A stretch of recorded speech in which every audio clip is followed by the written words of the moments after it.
Labdien, mīļie skatītāji, labdien, mīļie klausītāji! Mēs atkal esam sarunu ciklā Praktiski vesels, kas veidots sadarbībā ar Centrālo laboratoriju, Mēneses aptieku un Veselības centru apvienību. Un kā katru reizi, arī šoreiz kopā ar veselības jomas ekspertiem mēs metīsim līkločus gan pa lietām, ko jums visiem vajadzētu zināt, gan arī pa lietām, par kurām dažkārt labāk izvēlamies nezināt. Šajā ceļā kopā ar jums būsim mēs, ārste ginekoloģe Karlīna Elksne un es veselības vēstnese Arte Lāce. Un šodien pie mums ciemos ir arī divi brīnišķīgi kungi, bet es pastāstīšu, kāpēc tieši viņi.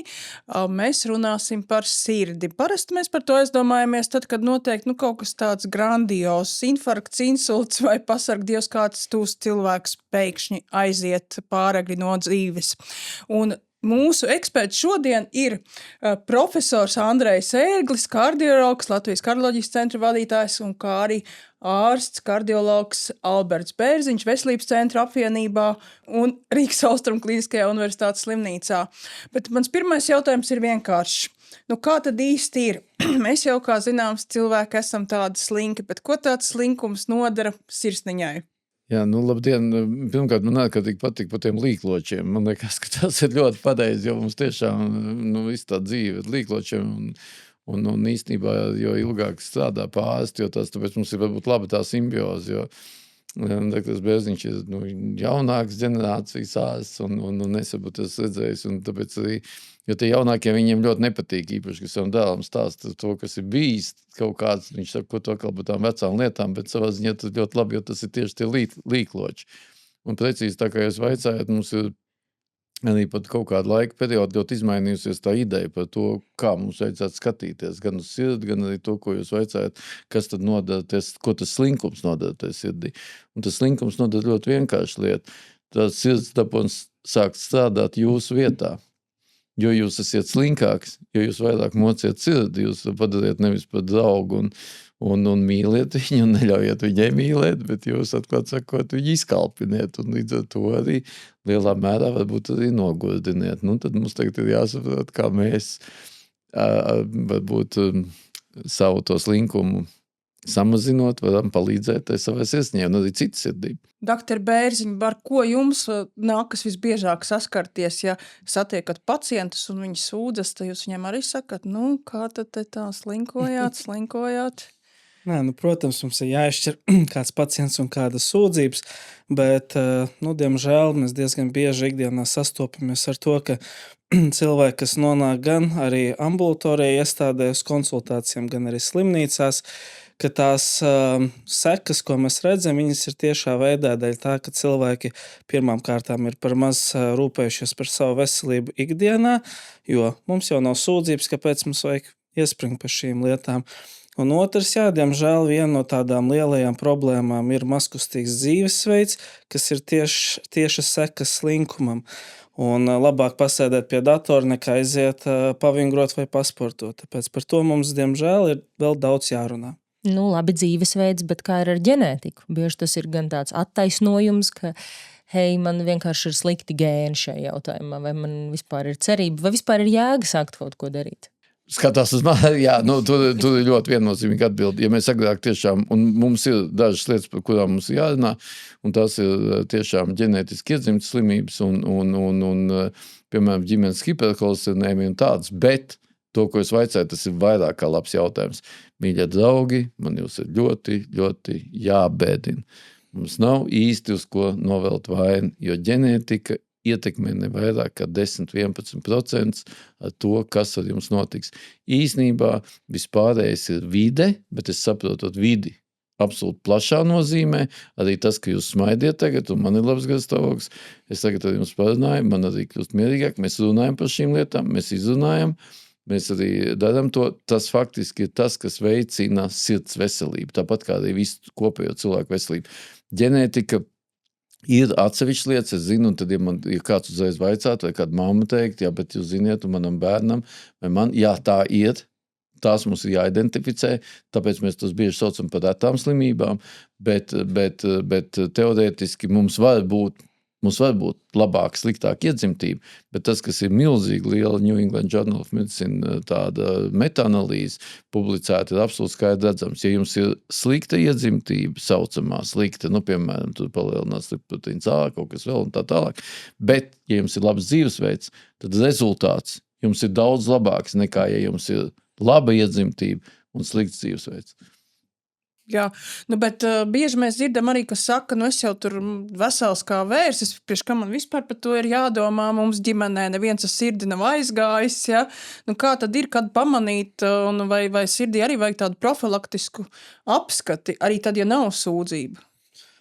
Jā, to, ko iepriekš es minēju, ka, diemžēl, ne visas sirds slimības izpaužas ar sūdzībām. Tāds klasiskais piemērs ir paaugstināts asinsspiediens, jeb hipertenzija. Mēs viņu kardiologu vidū saucam par kluso slepkavu, tāpēc, ka sūdzības varbūt parādās tad, kad jau ir attīstījusies vai sirds mazspēja, vai infarkts, insults. Un cilvēki bieži vien staigā ikdienā, spiediens 150 uz 100, jūtās labi. Un te ir tas stāsts par to profilaks, ka tomēr kādā epizodē vajadzētu pamērīt asinsspiedienu. Tieši tāpat situācija ir ar holesterīnu, ko mēs jau nejūtam, ka mums, piemēram, sliktais, jeb zema blīvuma holesterīns būs augstos ciparos, uzreiz mums ir lielāks risks iegūt infarktu vai insultu. Un arī par izmeklējumiem. Piemēram, elektrokardiogramma ļoti vienkārši ātrs izmeklējums, ļoti daudz informācijas sniedz mums par sirds veselību. Un, es kā ehokardiogrāfijas speciālists, man arī patīk, ka tomēr arī jauni cilvēki atnāk, jo dažreiz mēs atrodam tā saucamās iedzimtās kaitas, kas varbūt šajā mirklī nerada sūdzības, bet tad šie pacienti vienkārši biežāk jānovēro, lai piefiksētu to mirkli, kad mums ir nepieciešams iejaukties. Ok, tātad mums ir fiziskās aktivitātes, mums ir regulāra asinsspiediena kontrole, dažkārt padziļināti izmeklējumi, ir regulāri labā sliktā holesterīna mērījumi, kā ir no tādiem profilakses aspektiem vēl ar psihoemocionālo veselību. Respektīvi, mēs bieži dzirdam par sirdi, ka mums sāp sirds, par dažādiem kreņķiem, cik tas ir pamatoti. Vai šis psihoemocionālais stāvoklis arī atstāja iespaidu uz sirds veselību? Es gribu teikt tā, ka mēs daudz par es jau jums runāju par to vidi, un tur, laikam, ir tā, mums tur acīm redzot, jāiet pēc kārtas, un atklāt sakot to, ko jūs vaicājāt, man tomēr, es saprotu, ko daktar, bet es tur skatīju par to visu to Latvijas to stāstu. Atklāt runājot, tas jau sen nepietiek, ka jūs sākiet par šīm lietām domāt 20 vai 30 gadu vecumā. Tas, ko mēs tagad esam izdarījuši, ir asinsvadu plānu pieņemšana. Mēs diezgan daudz diskutējām, un man kolēģi, tā ir visi profesori, kas pie mums strādā, gan ārzemēs, gan šeit daudz diskutēja, vai mums vajag sākt noteikt risku, kas ar jums notiks nākamos 10 gados, 30 gadu vecumā. Jo teorētiski Eiropa to dara 40 gadu. Ja mēs gribam izmantot noteikti stabuls, tad mēs esam to darīt 40 gados.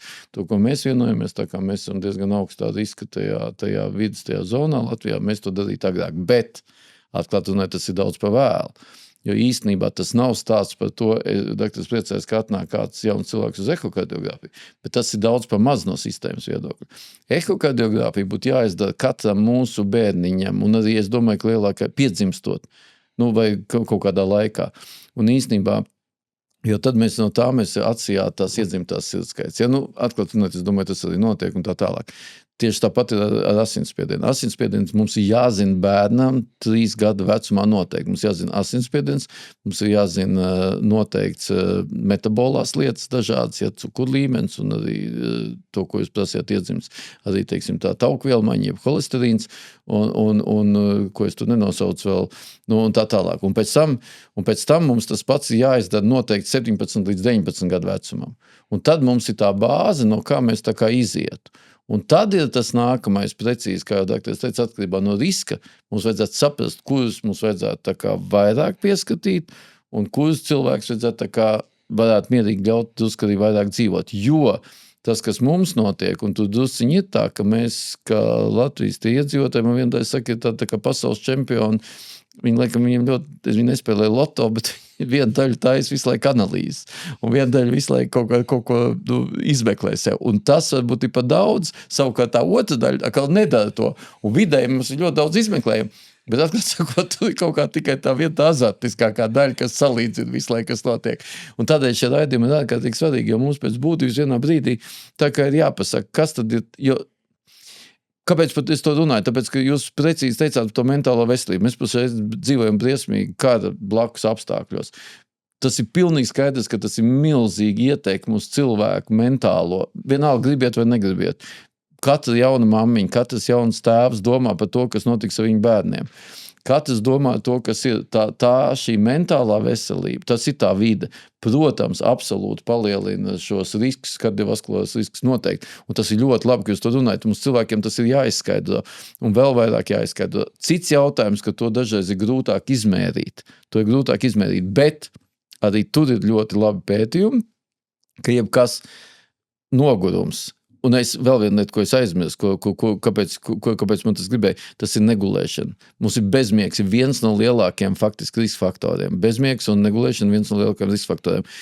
Depresija, viss, kas attiecās jūsu darbā, izdegšana, visas tās lietas ir tieši tās, kas realitātē palielina absolūti pierādīt, palielina kardiovaskulāro notikumu risku. Un ziniet, vienīgais, kas to samazina, par 35% relatīvā riska redukcija. Fiziskās aktivitātes? Arī, un vēl, kas līdz ar to nāk? Labāks miegs? Arī labāks miegs, bet galvenais tas ir optimisms.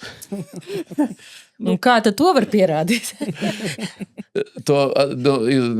Faktiski jau katrām šīm lietām ir tās skals un tādas, un godīgi vienkārši man ļoti aizķēra, un tas man ļoti, jo tas ir, mēs daudz par maz to runājam par šo psihoemocionālo situāciju un stāvokli. Pieņemsim to, ko arī tie jeņķi, amerikāņi kādreiz pierāda. Viņi saka, ka ja jūs visu laiku stāst, ka tūlīt šitas, tad sāksies sarkanais brīdinājums, tad tu lūzīs koki, tad tu viesuls, tas nav normāli, tas ir nepareizi. Un atklāt sakot, latviešu tautai bija tāda pasaka, kur ir tas vilks saitās, un jūs tik ilgi sauc to vilku saitās, ka kad tas vilks ir tajā saitās, tad nekas nenotiek. Mums īstenībā par šīm lietām arī ļoti jādomā.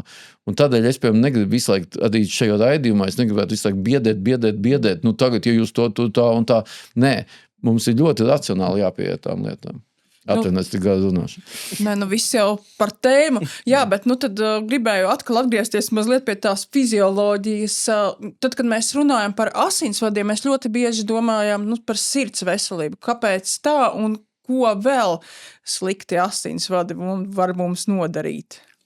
Jā, viennozīmīgi asinsvadi nav tikai stāsts par sirdi, bet asinsvadi mums apasņo visu organismu, un ar ko mēs diezgan bieži arī saskaramies un daudz sadarbojamies ar neirologiem un asinsvadu speciālistiem ir, mums var notikt infarkts sirdī, bet tāpat laikā var notikt arī galvas smadzenēs, liesā, nierēs, jebkurā citā orgānā, un mums arī diezgan bieži ir pacienti, kam ne tikai problēmas ir sirds asinsvados, bet galva, kakla asinsvados un kāju asinsvados, un tāpēc tā profilakse ir uz visu organismu mērķēta, un holesterīna samazināšana, veselīgs dzīvesveids, tas uzlabo kopējo veselību, nevis tikai sirds veselību.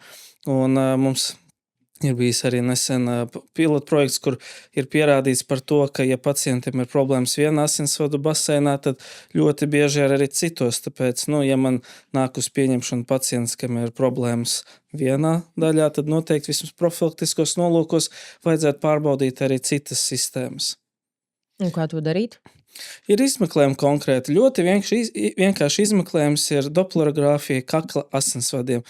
Ātri, vienkārši nesāpīgi, un mēs uzreiz varam izvērtēt, vai pacients ir augsta riska grupā. Ja viņam, piemēram, jau ir holesterīna izgulstnēšanās kā asinsvados, tad ir skaidrs, ka mums jau ir nepieciešama terapija. Tad dzīvesveids ir viennozīmīgi pamats, bet šajā mirklī jau ir nepieciešami medikamenti, kas to holesterīnu, jeb aterosklerozes procesu jau mazina, piebremzē, lai mums mazinātu risks notikt, piemēram, insultam. Tas pats ir līdzīgs arī kāju asinsvadiem. Mēs varam uztaisīt doplerogrāfiju kāju artērijām, arī izvērtēt asinsvadu stāvokli. Ja tur ir izmaiņas, mums ir papildus jau smalkāk izmeklējumi, protams. Bet ja jums būtu jāpasaka, man cilvēkam parastajam, vienkāršam potenciālam pacientam, kas ir mans iztikas minimums attiecībā uz sirds veselību, ja es nerunāju par profilaksi, skaidrs, ka ir pareizi jāēd, labi jāguļ, jāsparto un jāturas možā noskaņojumā, bet, teiksim, tieši no tādas medicīniskās viedokļas, kādas analīzes, kādas pārbaudas, cik bieži, kad pie ģimenes ārsta un kad pie kardiologa. Tādu plāniņu, kuru katrs var mājās ķeksīšu salikt, kad to izpildu. Drīkst pajautāt. Jūs nāksiet uz resertifikācijas, jums pajautāšu par asinsvadiem un artērijām. Jūs gan izlabojāt to kļūdu, bet to man vienmēr profesors Ulds Kaldiņš vienmēr teica. Mēs ņemam no drusciņu tulkojumā no blood vessels, no vesels, mēs ņemam no angliski to. Atklāt sakot, cilvēki bieži jauc asinsvadu, to, ko mēs asinsvadu ir gan artērijas, gan vēnas. To, ko mums vajadzētu vairāk lietot, tas ir vārdu artērijas. No otras puses, mēs saprotam, ka cilvēki grib redzēt tos asinsvadus. Bet dažreiz cilvēki sajauc vēnes, ko mums ir daudz tādas klinikas, kas mums sola izoperēt visas vēnes, kas mums ir, un vēl kaut ko tāds. Bet mums īstenībā pašreiz mēs runājam tieši par artērijām, kas ir, un to jau faktiski, tā, jūs teicāt par perifērām artērijām tādu. Un tā ir milzīgi, es tikai to, un tad es atbildēšu uz jūsu to otru jautājumu, kas ir ļoti svarīgs, bet par tām perifērām artērijām ir tā, ka ja cilvēkam ir perifēro artēriju slimība, kas tomēr ir drusciņi vairāk smēķētājiem un lielākoties arī vīriešiem, tad viņiem 70% gadījumu ir arī koronāro artēriju slimība, respektīvi, un tie baseini ļoti korelējā.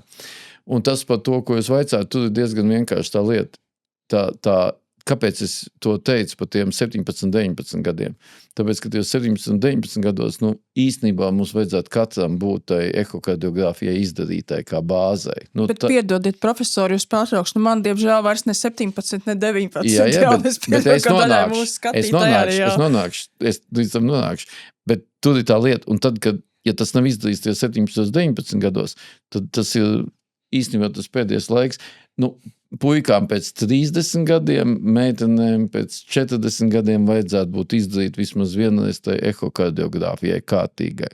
Un tieši tādā pašā secībā vajadzētu būt izdarītam arī tam slodzes testam. Jo tas ir laiks, kad mēs sākam domāt, īstenībā 30 gadi vīriešiem, 40 gadu sievietēm, ir laiks, kad mēs sākam domāt vai vispār sākt vērtēt risku par koronāro sirds slimību, par vainagu artērijām atkal, kas apasņo sirsniņu. Un tad tas nākamais, tas, ko jūs teicāt, ir un īpaši jau tagad mūsu tajās gadžeta laikmetos, un man tiem galīgi tur neiet tā labi, bet man izvēlā teica, ka jūs esat gadžetmēn, bet man liekas, tas ir tagad tik vienkārši, ko es redzu. Jums tagad liela daļa valkāt tos viedpulksteņus vai kādus, un tad jūs redzēt to sirds ritmu, ja? Īstenībā jau teorētiski nav slikti, ja katra mājās ir arī tas asinsspiediena mērījāmies. Un starp citu pietiekam agrā vecumā. Tas nav jākaunās, tas ir vienkārši par sevi jādomā. Mums jāzina tas asinsspiediens, un par tām analīzēm runājot, tās ir visvienkāršākās. Vajag pilnu spektru holesterīnu, kur mēs redzam to zemu blīvumu holesterīnu, un nevajag man stāstīt, tā kā atnāk tie pacienti, saka, man visu mūžu tāds ir bijis ļoti slikti, ka ja visu mūžu. Protams, mēs nenāksim ar intervenciju uzreiz virsū, varbūt 30 gadu vecumā, un varbūt 40 gadu vecumā tas nebūs vajadzīgs. Tad mēs mainīsim to, ko jūs teicāt, to dzīves stilu.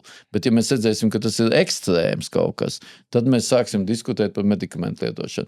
Un vēl mums jāzina cukurlīmenis, mums jāzina, principā, agrāk mēs vairāk runājam par ķermeņa masas indeksu, tagad mēs tā kā vairāk runājam par vidukļu apkārtmēru vai kompjutertomogrāfijā viscerāliem taukiem, kas ir tauki, kas apņem orgānus, jo izrādās, ka tās nierīt dzīvo tajā siltumā. Tas nav slikti, bet ja tie citi orgāni dzīvo siltumā, tad viņi var radīt iekaisumu. Bet jūs varbūt varat konkrētus skaitļus pateikt tam vēdera apkārtmēram, lai katrs tagad mājās var...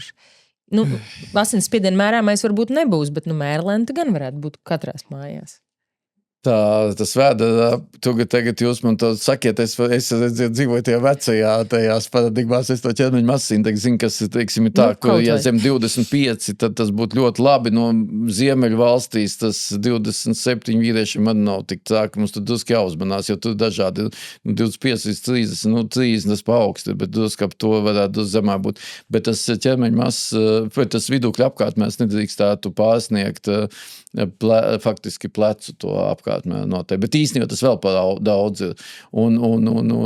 Jā, bet to var apstīties kā tas. Bet, ja mēs par ķermeņa masas indeksu runājam, tad tas ir apmēram tāds, kā es teicu. Jā. Nu jā, tur jau faktiski jau mēs to diezgan, visi jau to tomēr diezgan labi zina par saviem vēderiņiem. Ja bikses spiež, tad Nu, nevis tu esi tā lielākas uzmanīgi, bikses. Es arī vienmēr to saku, bet galvenais tad nepilgt, ja jūs vēl viet. Tu ļoti vienkārši. Nē, nu kāda? Es jums pateikšu, es pēc savu, es ļoti cīnos ar to. Es jums pateikšu, cik šausīgi vienkārši, ja jūs vadiet tās pašas bikses, ko jūs pēc 5 gadiem uzvilkāt, tad nav slikti. Respektīvi, jums jau nav jāmauc. Meitnēm grūtāk, ja viņam jāmaina tā gada vairāk. Bet galvenais, lai tas izmēst daudz nepalielinātos. Bet ja jau mēs te pie apaļajiem vēderiņiem nonācām, tad cilvēkiem, kuriem ir tas liekais svars, varbūt arī lielāks nekā vienkārši tikai tāds apēšu vēderiņš, mēdz būt grūtības. Saka, ehokardiogrāfijā daktari saka, es tev to sirdi te apskatīt nevaru, jā, vai... Asins spiedienu mērot, tas manža, tas plīst, tad jāmeklē pa visu nodaļu lielāka. Jums ir abām milzīgs aktuāls talants, jūs pilnīgi tā kā uzbūrāt to. Man tā ikdiena, katru dienu pieņemšanā kāds... Jā, bet doktor Bērziņ, ko tad darīt? Beigt prom no tā doktora, vispirms pagaidīt, kad novājēšu un veselību nepārbaudīt un ciest, vai ir kaut kādas alternatīvas, ko tomēr var darīt? Neiestais tāds aburtais loks kā ar sportu, ka jo es esmu apaļāks, jo man teorētiski vairāk vajadzētu sportot. Jo es vairāk baidos. Jo vairāk baidos un jo grūtāk saņemties, diemžēl. Jā, tas ir ļoti labs jautājums, un tā patiešām ir problēma, bet te, kas galvenais būtu jāakcentē, ka nekādā gadījumā mēs nedrīkstam kaunināt to pacientu par šo problēmu, bet mums ir jāizskaidro, ka mums ir ne tikai vizuālā, tā kā izskata problēma, bet cik ļoti nozīmīgi ir aptaukošanās mūsu veselībā. Un pēdējos gados mums tas koncepts no aptaukošanās ir pārgājis nevis kā riska faktors, bet kā pastāvīga slimība. Un mēs zinām, ļoti daudz pētījumu parādījuši, ka aptaukošanās veicina hronisku iekaisumu organismā. Un infarkts rodas no aterosklerozes, un aterosklerozes pamatā arī ir hronisks iekaisums. Un tāpēc tas būtu viens tā komunikācija izglītošana. Nākošais būtu kārtīgi ar pacientu jāizrunā par to, kādas slodzes viņš var veikt, kādas būtu jāveic, lai tomēr to svaru mazinātu un viennozīmīgi par uzturu. Jo svara mazināšanai viens no pamatiem ir kaloriju deficīts. Bet to, ko varbūt mēs bieži vien sakam, jums jāiet vienkārši mazāk, bet arī akcents uz to, ko mēs ēdam, kāda ir tā kvalitāte par olbaltumiem, kas nav tikai dzīvnieku izcelsmes, bet arī augu izcelsmes un tā tālāk. Tā problēma, ar ko mēs ikdienā saskaramies, ir laika ierobežojums. Diemžēl tā ir realitāte, un ja pacients ambulatorija atnāk, un man ir, manā gadījumā man ir pusstunda, kas es uzskatu ir diezgan labi, bet jebkurā gadījumā, ja man jāizrunā par šo, diemžēl nevienmēr tam atliek laiks.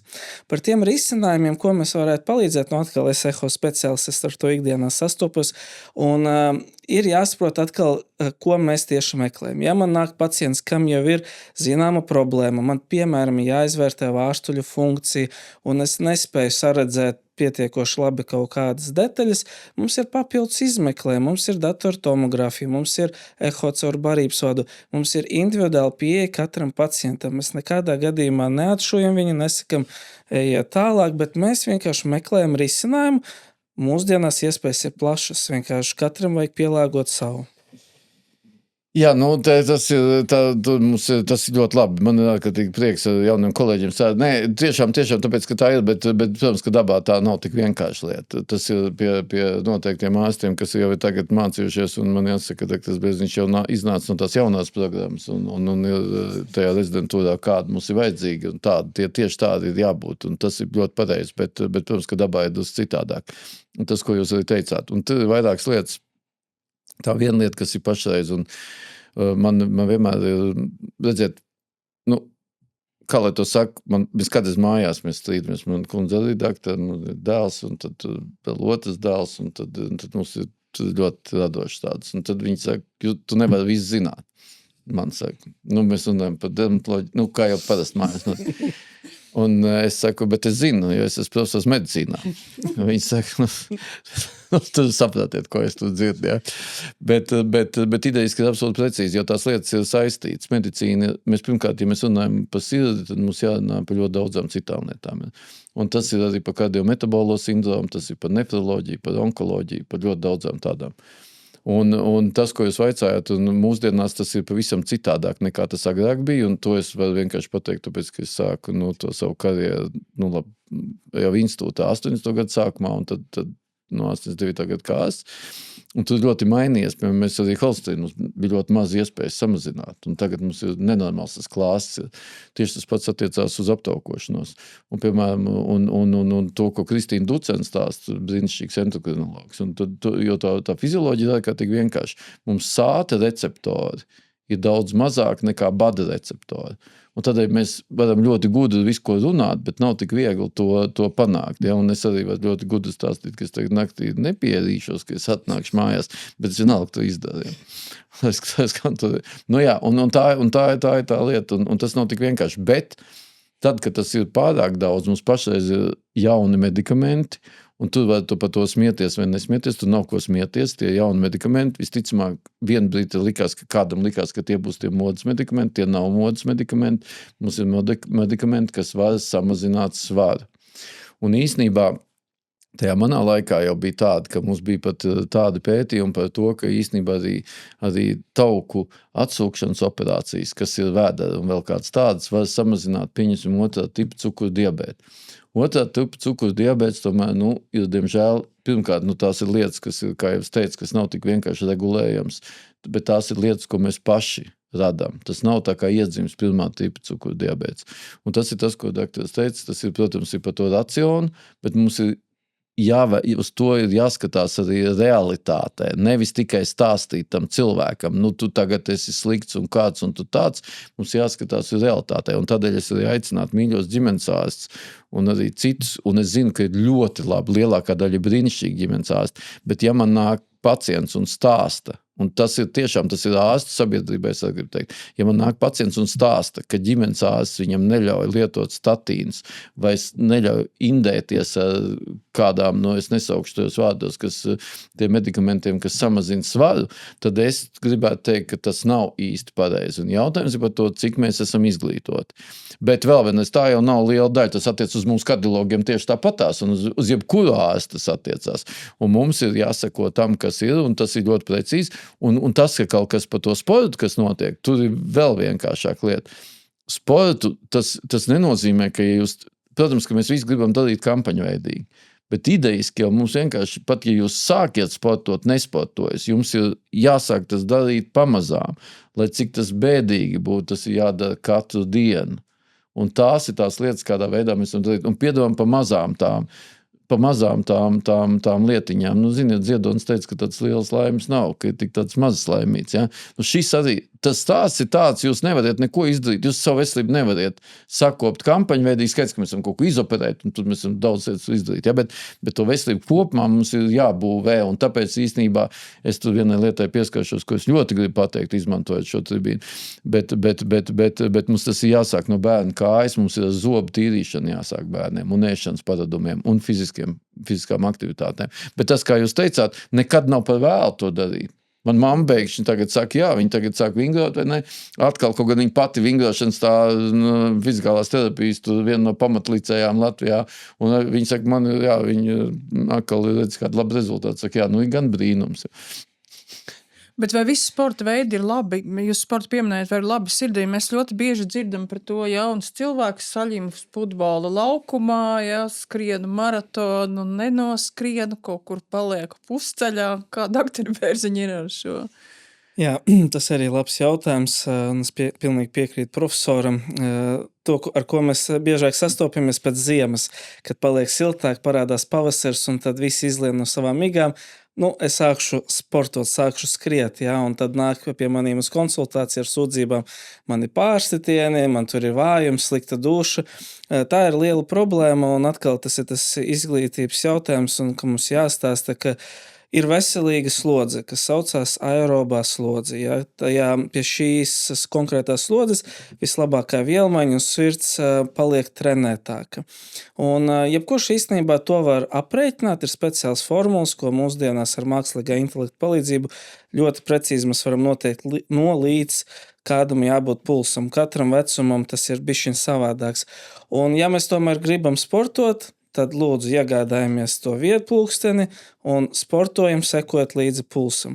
Un bieži vien mums nemaz nevajag skriet, mums pilnīgi pietiek ar pastaigām, un mēs skatāmies, es tā ļoti tēlaini cilvēks tur ap 40 gadiem, viņam tas mērķis varētu būt kaut kur no 120 līdz 130 puls, un ja viņš redz, ka viņš sāk ļoti ātri staigāt, un viņam puls kāp virs 130, tad vajag bišķi nomazināt slodzi, jo tad atkal mēs aizējam tuvāk tai anaerobai slodzei, ka šajā gadījumā vairs nav tik veselīgi. Un nākošais jautājums ir, kāds ir mērķis. Ja mēs gribam to veselīgo sportu, tad ir aerobā slodze, bet otra daļa cilvēku, kas ir varbūt profesionāli sportisti, un tā ir pilnīgi cita kategorija, cita pasaule, un to, ko jūs pieminējāt par to, ka saļums nesen bija, tas Dānijas futbolists atkārtoti nokrita, bet tur jau atkal bieži vien tiem sportistiem ir neatklātas slimības, ko mēs daudz runājam par ģenētiku un hipertrofisku kardiomiopātiju, ka sportistiem var būt atlēta sirds, kad fizioloģiskas slodzes ietvaros mums ir izmaiņas sabiezēt sieneņi, vai varbūt sirds paliek lielāka, bet tāpēc arī mums eho speciālists ļoti sīki smalki apmāca, kādus parametrus mums jāizvērtē, lai saprastu, ka ir sarkanie karogi, un varbūt tas pacients būtu jāsūt uz smalkāku izmeklēšanu, kas būtu magnētiskā rezonance, un nekādā gadījumā mēs nedrīkstam palaist šos sportistus garām, ka viņi nedod Dievs var nomirt tādā veidā, jo viņi mirst no dzīvībai bīstamām aritmijām. Un, diemžēl varbūt dažās situācijās tur tiek pievērtas acis dēļ rezultātiem, bet, kā es jau minēju, profesionālais sports ir bišķiņ savādāks. Bet atkal profilaktiskie izmeklējumi, ja mēs gribam nodarboties, piemēram, ar pusmaratonu, obligāti elektrokardiogrammu, obligāti slodzes tests, obligāti eho. Tas būtu obligāti visiem, lai mēs varētu tomēr droši šo visu darīt. Un, protams, iespējams kādu sporta treneri vai cilvēki, kas ir izglītots un var jums palīdzēt dozēt slodzi, īpaši, ja mēs gatavojamies kaut kādām lielākām slodzēm, kas būtu 20 km vai maratons, tas būtu silti ieteicams. Bet tik daudz jau nemaz nevajag. Patiesībā Pasaules veselības organizācija rekomendē 45 minūtes 3 reizes nedēļā, un tas, ko jūs minējāt, man vienkārši prasījās atkal cilvēkiem, nemediķiem, varbūt sīkāk to pateikt, tie 120, 130, tas ir arī Pasaules veselības organizācijas rekomendētais, tātad jūsu pulsa frekvence plus vēl 50% no pulsa frekvences. Tas ir tā saucamais moderate intensity, vidējas intensitātes slodze. Tātad vidējas intensitātes slodze 3 reizes nedēļā. Tas ir mazāk kā skriet maratonu. Bet tā vidējās intensitātes slodze, es tā iedomājos, cilvēkam subjektīvi tā sajūta var atšķirties, vai tā ir vai nav vidējas intensitātes slodze. Ja uzkāpjot 5. stāvā, esmu aizelsusies. Bet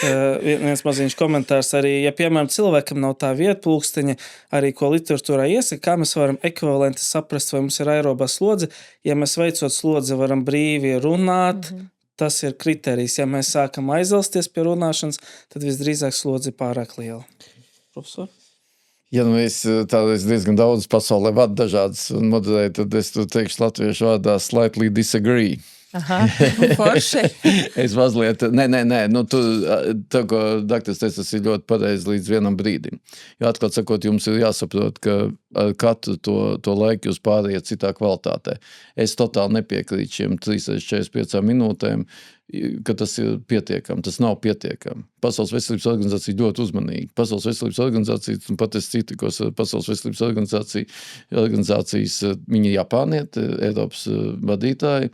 Viņi man lūdz arī, es nevaru sazināties ar Trumpa administrāciju, un mēs nevaram, ja viņiem nemaksā to naudu, un viņiem tā pētniecība ir tāda ir, kā ir. Bet tas ir tāds. Kāpēc es to saku? Tāpēc, ka īstenībā anaerobā slodze mums vienā brīdī visiem ir vajadzīga. Un treniņiem viņi ir vajadzīgi. Tikai jautājums ir, kurā brīdī mēs nonākam. Starp mums kā dzīvojošiem vienkārši tā, un starp profesionāļiem ir drausmīga vēl tā atstarpe. Un, ja jūs man vaicāt, es absolūti neesmu par to, ko vajadzētu skriet maratonu. Maratons nav, man pat bija ar vienu man tu meiteni bija noskrēja maratonu, es biju ļoti izbrīnīts, un es atklāt sakot nedomāju, ka tas ir tas labākais. mēs ļoti bieži saprotam, arī, tas pusmaratons arī ir pietiekami liels slods, bet tādām lietām ir jācenējās. Jūs nedrīkstiet to darīt, vienkārši izdomāt vienā dienā un darīt. Kāpēc to saku? Tāpēc, ka tas ir tas, ko doktors teica, tur nav nekā nepareizi, tikai es to mazāk gribētu papildināt. Man tiešām doktoranta brīnišķīga arī sporta ārsti pašreiz ir Sandra Oziņštoka, un viņi pat norganizēja arī tādu sportu, un arī, zinām, mērā tas ir tāds arī, ko mēs saucam par to amatieru sportu, tāda konference Rīgā, kas bija visi tie smalkākie Eiropas un pasaules tie cilvēki. Un tur ir tā, ka, redziet, tas, ko Pasaules veselības organizācija saka, ja jūs tagad paņemt to un pārtransformēt uz Skandināvijas valstīm, jūs redzat, ka tas ir, ka tas ir pilnīgi, neatbilstoši. Tāpēc, ka tur tas sporta intensitāte un viss pārējais ir daudz augstāk. Un es aicinātu to ieviest, tas kā Islanda. Islanda no diezgan stipras dzeršanas kultūras pārgāja uz milzīgu sporta kultūru. Un tas ir tas, kas mums ir, un pēc būtības tas, kas ir jocīgi. Mums ir jāsaprot to, ka mums ir jādala tas super profesionāls sports, kas noteikti nav veselīgs nevienā tajā, nav nevienā, es piekrītu par to čalu, kas tur nokrīt, kā viņš bija tas Eriksens, jā, un tagad viņš teica, ka tas ir citādi un tā, jā, kur viņi tur bija, un es vienkārši ļoti labi zinu, es vienkārši sporta medicīnu diezgan labi, es nāku no tās sporta medicīnas tāds, un tur ir tas stāsts par to, ka mums jāievieš visiem bērniem tās kontrols un tās skalas un kas ir jāizdara, tā ir cita lieta. Bet to, ko es aicinu tos mūsu cilvēkus darīt, tad respektīvi jums visu laiku, jo jūs vairāk trenēsieties, jo jūs retāk sasniegsiet tos 120 un 130 pulsus. Sapratiet, nav jau tas stāsts par to, tieši par to pulsu frekvenci, stāsts par to, kādu jūs pieliekiet ārējo slodzi, lai to sasniegt. Jo jūs prasījāt par to slinkumu. Es varu palielīties, es esmu jau kuro gadu Latvijas čempions, gan tajā veco ļaužu grupā, tajā basketbolā, un es vien vēl spēlēju to tenisu, un arī tā, bet tad tas puls normāli, jūs esat normāli, jums puls ir miestāvokli 52. Jūs to sirdi nedrillējiet. Sirsniņiem ir mehānisms. Jūs mums prasījāt par to slinkumu. Tas ir tieši tas, ko es gribu teikt. Tas sirsniņi, jo viņi ātrāk strādā, jo visi vārstulīši, viņš jau mehāniski nogurst. Respektīvi, jo jūs esat trenētāks, jo jums tā sirsniņa darbojās lēnāk. Un tad jums tā ārējā slodze, teiksim, tā uzstāšana 5. stāvā, jūs mūžā nedabūsiet to 120, 130. Savukārt, to, ko jūs nedrīkstiet darīt, un tas ir tas, ko doktors minēja, kad jūs nedrīkstiet to iznākt pavasarī, un tagad jūs ziemā neko nedariet, un pavasarī tagad ejiet un skrieniet. Tā nevar būt. Un tas ir vienkārši stāsts par to, kādā veidā mēs pieradinām to organismu pie tās slodzes. Bet es tikai drusciņi gribu teikt, ka tagad ir vēl arī daudz tie pētījumi. Vienkārši tas ir jāpasaka un varbūt jāsaka, un arī specifiski īstenībā meitenēm visos vecumos, ka mums ir vajadzīga arī statiskā slodze. Mums vajadzīga obligāti arī šī statiskā slodze, un kas agrāk, kas bija jocīgi, ko visi uzskatīja, ka tie veči, kas tur ceļ tos dzelžus, nav jau jāceļ liela smaguma. Bet teorētiski mums jābūt arī šīm sporta zālēm, vai vismaz, es jau vēl vienkāršāk teiktu, ka viss saka, nav iespēja parasts paklājiņš mājās ar savu svāru, var visas šīs lietas brīnišķīgi izdarīt. Un, protams, tas ir atkal mūsu slinkums. Jā, man bija tāds interesants novērojums, ka es savā darbā bieži saskaros, stāstot par fizisko slodzi, ka sievietes saka, man jau pietiek, es strādāju dārzā, man pietiek, es strādāju dārzā. Un, es pieņēmu, ka tā ir tāda Latvijas īpatnība, bet tad es lasu vienas, ja nemaldos, Austrālijas, kaut kāds ļoti eksotisks valsts vadlīnijas, un tur kā reiz ir par menopauzi un par fiziskām aktivitātēm, un apakšā tāda atruna, ka ikdienas aktivitātes, piemēram, darbs dārzā, neskaitās. Jā, tieši tā. Nenormāli labs komentārs, un arī par to menopauzi runājot. Un tas ir tas, kur mēs visbiežāk saskaramies arī ar koronāro sirds slimību sievietēm. Un tajā mirklī tieši otrādi jums ir jāpalielina tā slodze tām meitenēm. Un absolūti precīzi jūs sakiet, un tas ir tas, ko es arī visu laiku darbs dārzā vai jebkura cita, tas vispār nav. Tad vai arī ar bērniem vai viss tas nav. Tas neskaitās. Tā nav ne vingrošana, tā nav ne, tur nav. Tās ir mums jādala pilnībā tās lietas. Jā. Ļoti labi, tas bija ļoti precīzi. Jo, to mēs tur jau, tāpēc jau arī mēs jau beigās nonākam, kāpēc ir tās ārstu komandas. Jo tās jau ir tās visas tās specialitātes, viņas jau vienkārši mums ir jādabūna tie krustpunkti un vienam ar otru jāsadarbojas. Tāpat kā mēs sadarbojamies ar ģimenes ārstiem, vai mēs sadarbojamies ar ginekologiem, īstenībā ar zobārstiem, ar neirologiem, ar nefrologiem un endokrinologiem un arī mentālās veselības speciālisti. Vispār vasarā par laimi tagad ir tāda. Mēs parasti esam aktīvāki un ēdam veselīgāk, jo tie dārzeņi un ogas un augi mums paši skrien virsū, lec šķīvja. Bet varbūt kam būtu jāpievērš īpaša uzmanība tieši vasaras sezonā, ja mēs runājam par sirds veselību?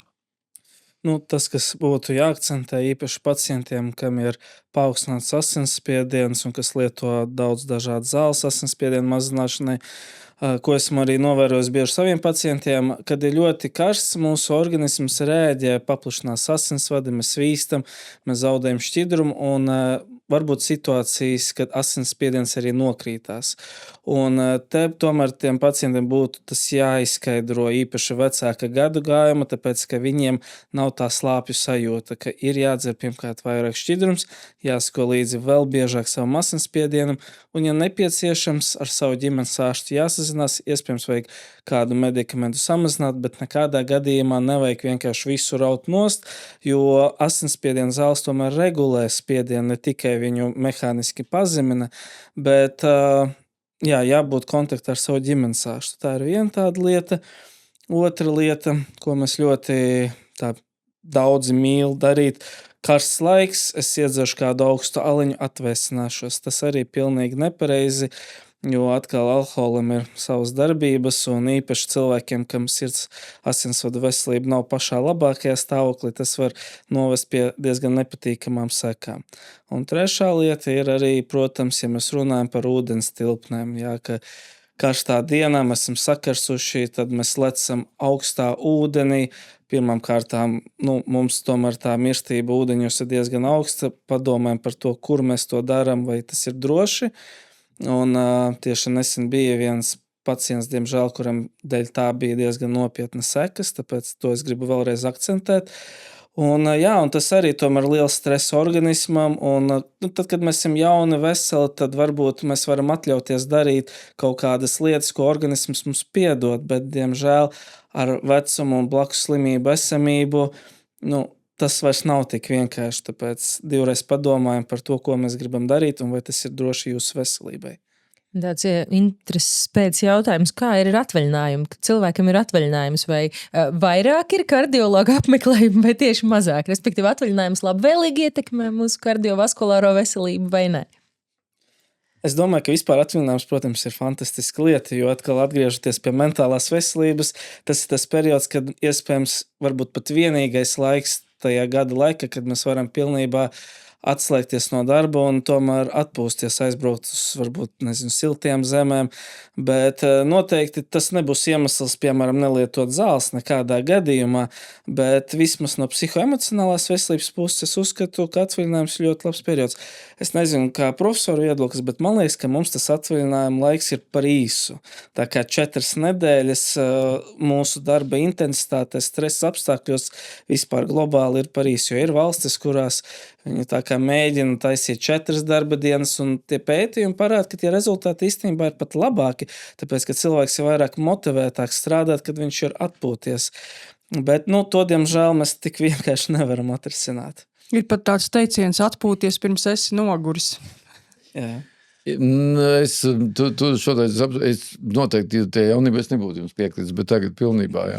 Mēs pamazām esam pietuvojušies noslēgumam, bet ir mums tāds tradicionālais jautājums, ko mēs vienmēr jautājam visiem saviem viesiem. Tātad jautājums ir šāds. Ko jūs savas veselības labā esat vai tagad nesen uzsākuši darīt, vai arī ļoti plānojat tuvākajā laikā darīt, ko īstenībā vajadzēja uzsākt jau pirms vismaz 10 gadiem? Es pirmais atbildēšu, laikam tas, ko profesors arī akcentēja, un tas ir miegs. Jo 10 gadus atpakaļ es biju studiju laikā, un tad tur tomēr tās mācības un tās negulētās naktis bija aktuālākas.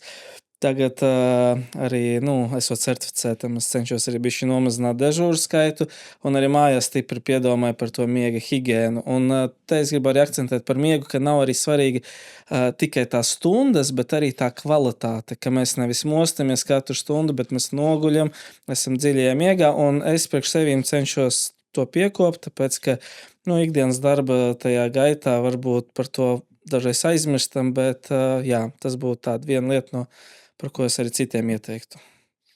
Doktor, es jums ņemšu to recepti, kā jums tas izdodas. Nē, tādā ziņā absolūti es pilnīgi piekrītu. Es varu pilnīgi skaidri teikt, to, ko es cenšos darīt, es tomēr cenšos sportot un arī drusku intensīvāk nekā tās ko stāsta tajā. Bet to, ko es gribu, to, ja jūs prasiet, ko es gribu izdarīt, es gribu samazināt tās nakts ēšanas vai vakar ēšanas, jo tā pierīšanās vienkārši tā ir nenormāli pretīgi. Es jau vismaz nonācu līdz mazākai tai porcijai, bet īstenībā tur vajadzētu vēl vairāk izdarīt un mēs ēdam pa daudz, un tas ir tas, ko obligāti vajadzētu mēģināt. Un tiešām, starp citu, tas miegs ir tieši korelē ar to, kad jūs ēdiet. Ja to var izdarīt, un to nakts, to vienkārši paēst jau drusku ātrāk, un vēl pēc tam varbūt pastaigāt, bet to, ko es vēl daru, es, piemēram, to gan es daudz gadus, daudz 10 gadus, es katru rītu tomēr ieiet augstā dušā. Un tas, kā tā arī man draudzene Rezija Kalniņa teica, ka es viņai palīdzējis sist tos mērkaķus savus, un es arī varu teikt, ka tā ir ļoti laba lieta. Ja jūs trenējat artērijas un arī savā ziņā. Tā kā, viss, kas ir, ja jūs varat tās visas lietas, kas ir veselīgas, viņas bieži vien nav pārāk patīkams, bet mēs tos varam mēģināt pieradināt. Bet skaidrs ir tas, ka naktīs ir jāguļ, nevis jāēd. Absolūti precīzi. Arī no vecuma atkarīgs. Dažreiz jau ļauj, ja tev jauniem cilvēkiem nepagulēt tās akts. Uz šīs jaukās un priecīgās nots tad mēs arī varētu beigt. Paldies mūsu šīs dienas viesiem, kolosālajiem kardiologiem, profesoram Andrejam Mērglim un doktoram Bērziņam. Albertam Berzņam, Veselības centra apvienības kardiologam. Paldies jums, ka skatījāties, paldies, ka klausījāties, un tiksimies jau nākamajā veselības raidījuma Praktiski vesels epizodē.